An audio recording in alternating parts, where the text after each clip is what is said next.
I mean, it feels like a physical game every game. Feels like it's been a physical season. But yes, I think, I feel like I've been on. Rage ignites as Caitlin Clark and the Fever prepare for Game 3. A war for redemption begins now. The atmosphere surrounding this WNBA semifinal series is nothing short of electric chaos. A storm of fury and frustration brewing inside the hearts of every Indiana Fever player, coach, and fan. Caitlin Clark, sidelined yet still the emotional heartbeat of this team, has reached a boiling point heading into Game 3 against the reigning champion, Las Vegas Aces.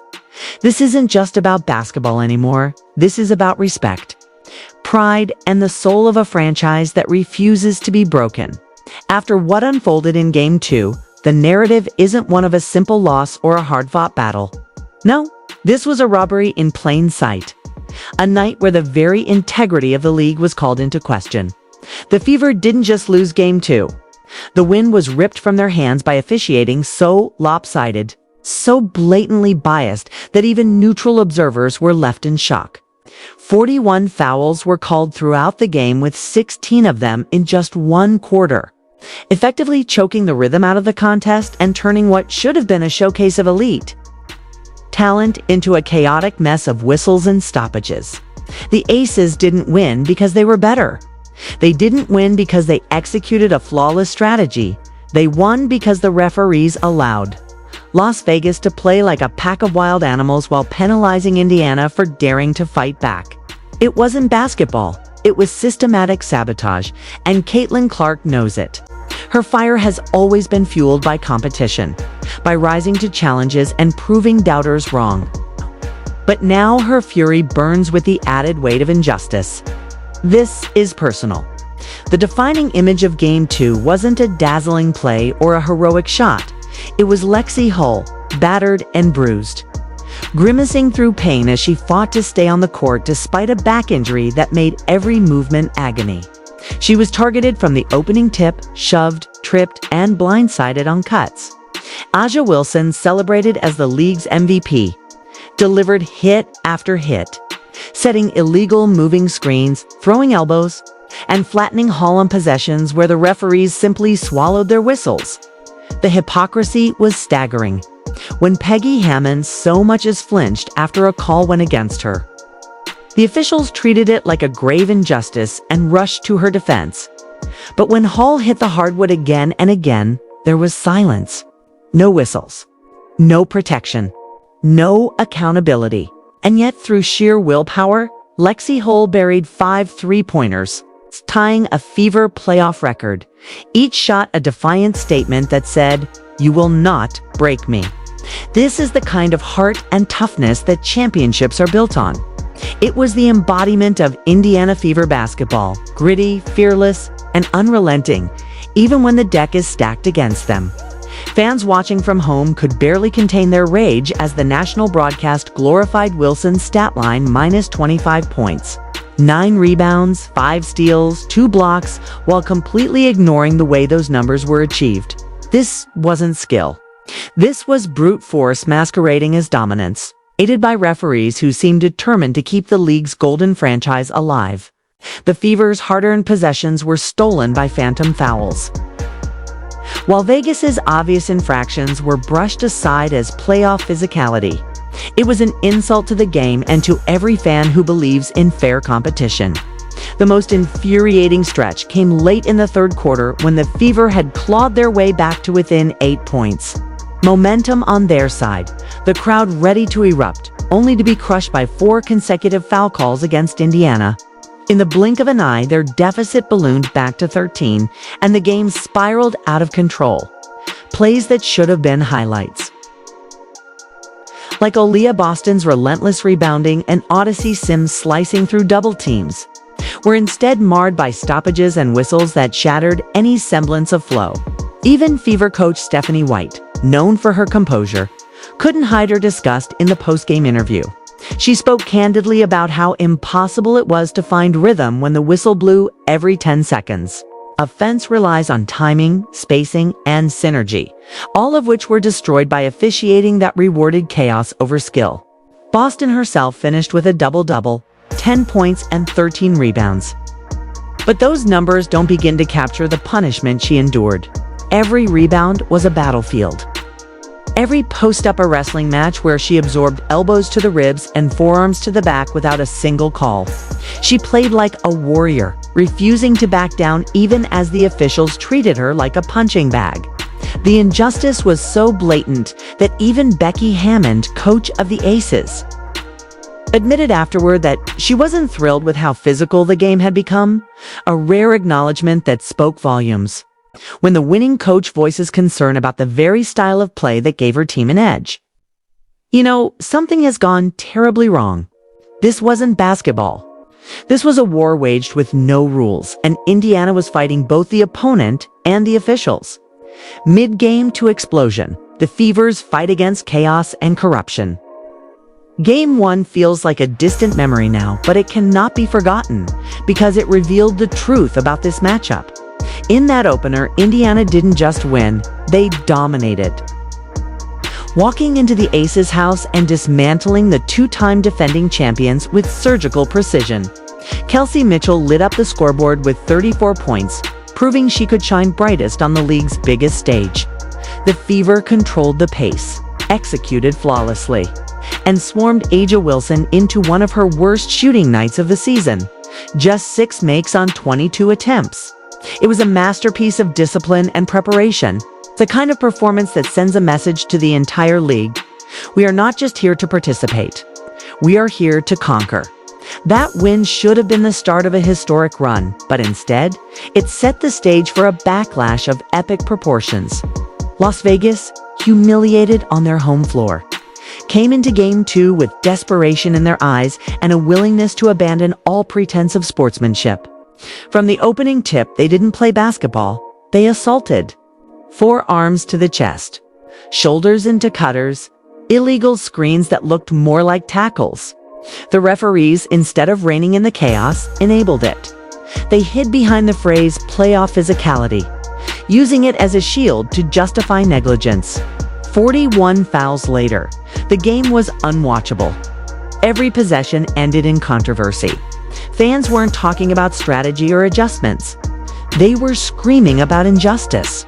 Even neutral commentators admitted the imbalance was glaring. And yet, through all of this, the Fever still found ways to fight. Lexi Hull's three-point barrage, Boston's relentless work on the glass, and Sims' fearless drives were acts of defiance, proof that Indiana's spirit couldn't be broken no matter how stacked the deck became. The bigger picture here is terrifying for the WNBA itself. This isn't just about one game or one series, it's about credibility. If fans believe the league is protecting certain franchises, if players believe they're fighting both their opponents and the officials, then the entire foundation of professional basketball starts to crumble. The WNBA has worked tirelessly to grow its audience, to showcase its athletes as the elite competitors they are. But nights like Game 2 threaten to undo all of that progress. Social media exploded after the final whistle, with clips of Wilson's uncalled fouls going viral and fans demanding accountability. Hashtags like #FixTheWNBA and #JusticeForFever trended nationwide. The conversation wasn't about who played better, it was about who was allowed to play at all. That's the nightmare scenario for any league, and it's one the WNBA can no longer ignore. And yet, amidst the chaos, there is hope, and it burns brighter than ever heading into Game 3. Because now, the series shifts to Gainbridge Fieldhouse, Indiana's fortress, where 17,000 fans will transform their fury into a wall of noise so loud, so relentless, that it cannot be ignored. Home court isn't just a venue, it's a weapon. When Boston gets shoved with no whistle, the crowd will erupt and force the referees to confront their bias. When Hull hits the deck after another cheap shot, the roar will demand accountability. This is where the Fever's resilience becomes power. They've endured the worst, absorbed the blows, and now they stand ready to strike back. Vegas may have stolen Game 2, but they have no idea what's waiting for them in Indianapolis. Caitlin Clark may not be on the floor, but her voice will echo through every huddle, every timeout, every defensive stand. She will be the general rallying her team, feeding their rage, and sharpening their focus. This isn't just a basketball game anymore. This is a reckoning. The final bell tolls. Fever prepared to turn injustice into victory in Game 3. Every possession will be a battle. Every shot, a statement. Every whistle, a test of willpower. The Fever don't just want to win. They want to prove. Prove that their Game 1 dominance was no fluke. Prove that they can rise above both opponents and officiating. Prove that heart, grit, and unity can overcome even the dirtiest tactics. Gainbridge Fieldhouse will be their battleground, and 17,000 screaming fans will be their army. The Aces may be champions, but they are not invincible. Game 2 exposed them. It showed that without referee assistance and brute force, they can be rattled, outplayed, and dismantled. Indiana has already done it once. Now they must do it again, this time fueled by righteous fury. Caitlin Clark's fire burns brighter than ever. Clark's fire burns brighter than ever. Blood, sweat, betrayal. Game 2 wasn't just lost. I-2 was stolen in front of the entire world. This wasn't a basketball game. This was a mugging on national television. A hostile takeover executed under the bright lights of the WNBA playoffs, where the very essence of fair play was ripped to shreds. Game 2 wasn't about talent, it wasn't about execution, and it certainly wasn't about which team deserved to win. It was about power, about who controls the narrative, and about how far the league is willing to go to protect its golden franchise. The Las Vegas Aces, Caitlin Clark, forced to watch from the sidelines with her fiery competitive spirit caged, could barely contain her rage as foul after foul turned this semifinal clash into an unrecognizable mess. She wasn't just watching her team battle their opponents, she was watching them battle the system itself. A system that seemed hell-bent on ensuring. Las Vegas would not go quietly into the night after being humiliated in Game 1. Clark's glare from the bench said it all. She wasn't just angry. She was furious, her entire body trembling with the injustice unfolding before her eyes. This was supposed to be Indiana's time, their chance to silence doubters and prove that their rise wasn't a fluke. Instead, they were dragged into a nightmare where skill didn't matter, where strategy didn't matter, where the only thing that mattered was which jersey you wore and whose interests were being protected. 41 fouls in total, 16 in a single quarter. Those numbers aren't just high, they're obscene. They're a flashing neon sign that says, this game will be decided by whistles, not by basketball. From the very first possession, the tone was set. Las Vegas came out swinging, literally and figuratively, abandoning all notions of finesse and replacing them with brute force. Screens weren't just illegal, they were criminal. A'ja Wilson, hailed as the league's shining star and MVP, spent more time shoving, tripping, and flattening defenders than actually playing the game. Her matchups with Lexi Hull were especially vile, crossing every line of sportsmanship. Hull, already nursing a painful back injury sustained in Game 1, should have been protected by officials. Instead, she became a target, singled out and physically punished for daring to compete. Possession after possession, Wilson threw her weight around with impunity, knocking Hull to the hardwood like it was a wrestling ring. And every time Hull looked up, there was no whistle, no call, no justice. It was as if the referees had decided that Wilson's status exempted her from the rules entirely. Meanwhile, the second Hull so much as breathed on Wilson, the whistle screamed like a siren. The imbalance was breathtaking. Fans at home could see it. Analysts on social media saw it. Even neutral observers who had no rooting interest in the series were stunned by how blatantly one-sided the officiating had become. This wasn't playoff physicality. This was state-sanctioned chaos, and the Fever were trapped inside it. Lexi Hull's performance in Game 2 will go down as one of the most courageous displays in WNBA playoff history. Not because of the stats, but because of the pain she endured and the statement she made by refusing to quit. 5 three-pointers, each one a defiant roar against the forces conspiring to break her. Each shot was more than just points on the board. It was a message to the Aces, to the referees, to the league itself. You can knock me down 100 times, but you will never silence me. By the end of the game, Hall's body was bruised and battered, but her spirit was unshaken. She didn't just play through injury, she turned her suffering into fuel, embodying the very essence of Indiana Fever basketball. Meanwhile, the broadcast team, clearly under orders to protect the league's image, fawned over A'ja Wilson's stat line as if it were a display of pure dominance. 25 points, 9 rebounds, 5 steals, 2 blocks, numbers that, on paper, look impressive. But numbers don't tell the story of how those stats were accumulated. Wilson wasn't out there beating defenders with skill and craft. She was bulldozing them, forcing collisions, and relying on referees to bail her out every time she missed or lost control. It was a performance built on privilege, not greatness, and everyone watching knew it. When justice fails, resilience rises. The Fever's unbreakable spirit. The turning point of the game came in the third quarter, and it was as blatant as it was heartbreaking. Indiana had fought tooth and nail to cut the deficit to just 8 points. Momentum was swinging their way. The Aces were rattled. The crowd, though smaller and less intense than what Indiana would soon unleash at home, was starting to feel the shift. And then, in the span of mere seconds, everything collapsed. For consecutive foul calls against Indiana, each one more questionable than the last, completely shattered the Fever's rhythm. In the blink of an eye, the deficit ballooned back to 13, and with it went the team's hard-earned momentum.